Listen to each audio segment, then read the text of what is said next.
Why are you so scared of a couple of kids? Arizona teens calling out lawmakers today as they continue their push for stricter gun control laws. It's a movement that drew people by the thousands out to the Capitol just last month for the March for Our Lives.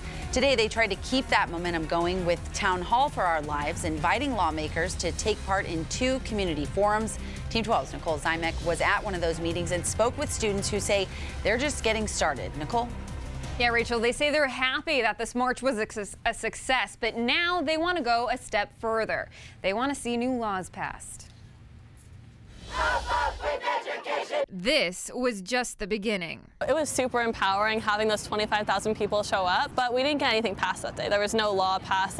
Nothing changed since that day. Now, these students want to see new legislation. It's vital that we hold our representatives accountable. And they want to open up a dialogue with Arizona state leaders, starting from the top.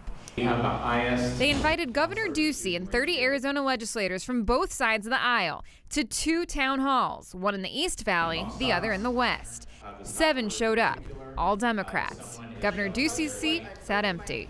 Why are you so scared of a couple of kids? It makes no sense. We want a seat at the table.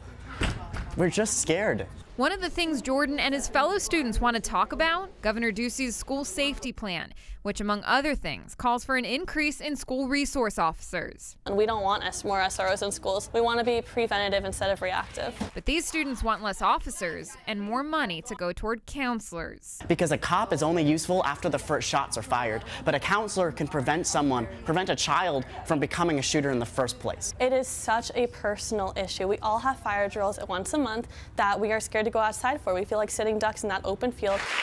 And until they see the change they're asking for, they're going to continue asking for a seat at the table. The problem with the adults right now, too, is that they don't understand the fear we have in our schools. And we want to make sure that the governor is aware that it's really personal to every single student in Arizona. Did reach out to the governor's office for comment. We have not yet heard back. Meanwhile, the students are already looking ahead. They're planning a die-in on April 20th. That's where students plan to lay down on the Capitol floor to symbolize gun shooting victims. Nicole Zymek, 12 News.